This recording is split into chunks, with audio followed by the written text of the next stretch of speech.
those were the 12 bar blues, and they are basically the base of the blues. Now, I'm gonna in this video explain the 12 bar blues, the blues scales. It kind of just an idea of how you write in the blues. So, the most important part of the blues is obviously, well, one of the most important has definitely to be the 12 bar blues. And then C, that'll be C7 for 4 measures, F7 for 2 measures, C7 for 2 measures, G, F, C, F. And this F, this chord can be different. This could be a C or a G too.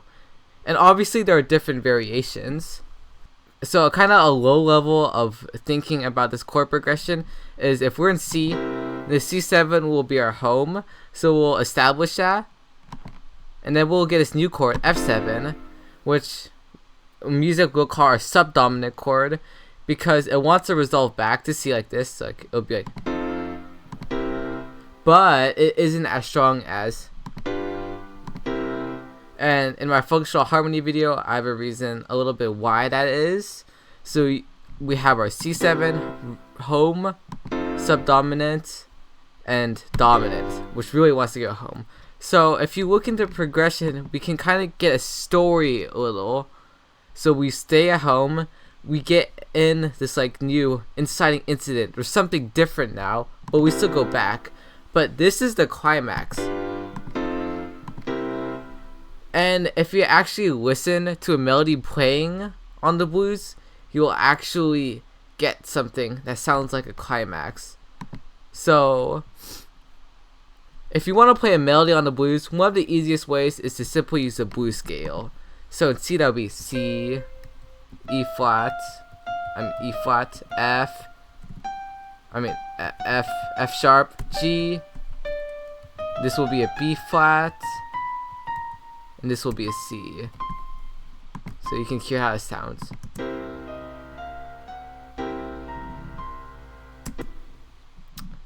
So yeah, that's the blues scale, and it's hard to go wrong with how you use the blues scale. So first, let's take this down an octave, and then now you just kind of need to memorize these notes. Now, if you don't know enough music theory, you should probably memorize with like the amount of whole step or half steps, which in this case would be a whole step and a half step for the first note, half step, half step, half step, another whole step, half step, and then a whole step. Or if you know a little bit more, you'll know minor third, perfect fourth, augmented fourth, or the diminished fifth. They basically work the same way. The perfect fifth, the minor seventh, and then the octave.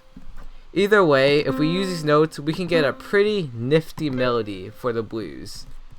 And the blues scale works on other chord progressions too, and it's hard to go wrong with it. So the thing about when you want to write with the blues, you can't make it too busy, obviously.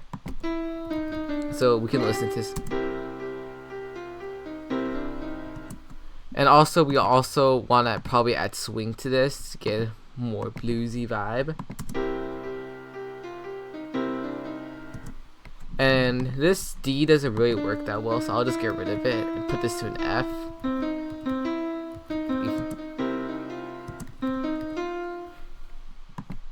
And then we can just kind of establish pretty neat melody with these notes over our progression.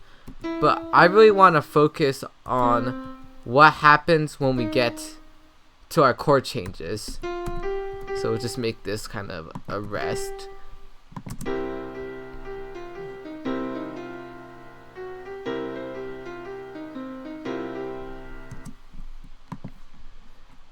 So now we'll just kind of play a little bit over. I don't want that note. The major second, it works in the blues, but if you really just wanna vibe in the blues scales, you can't go wrong just simply using it.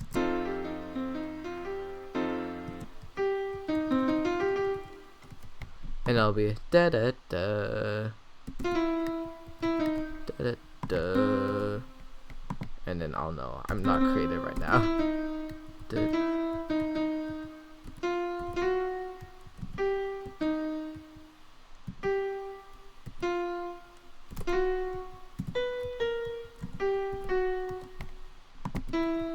And so far, I'm just playing some random notes in the blues scale.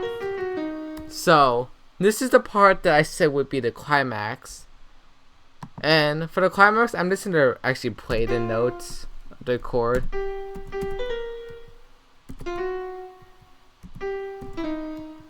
And then just go just away from the.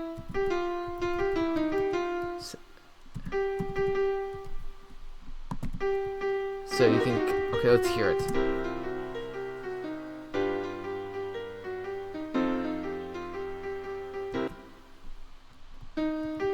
And it could just be me, but there is definitely a climax part.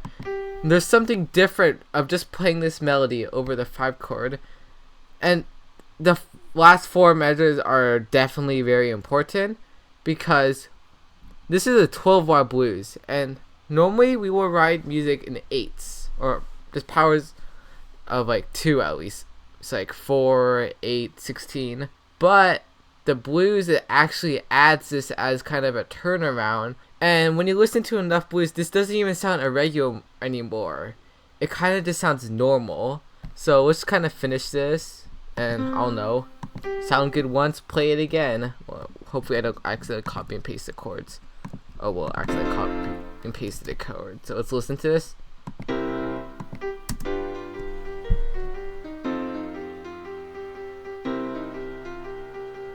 Okay, that kind of sounded dumb, but I'm just gonna deal with it.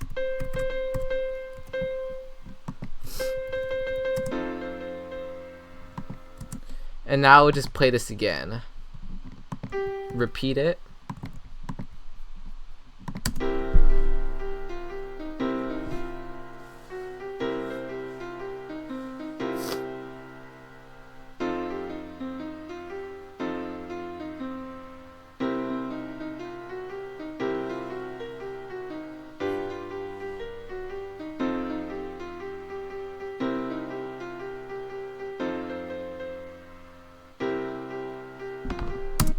Hey, and what do you think? We already have a blues song. So one way you could just go around from this is you make this melody the A, you do an A, and you just make an A. So I could write a bridge. I'm not gonna do that now. So far, all you need to know is memorize these chords. Now, a good way to do this is Roman numeral analysis. And if that seems a little too overwhelming, you can just memorize the chords. But Roman numerals are basically saying, hey, I'll have a 1, a 4, and a 5.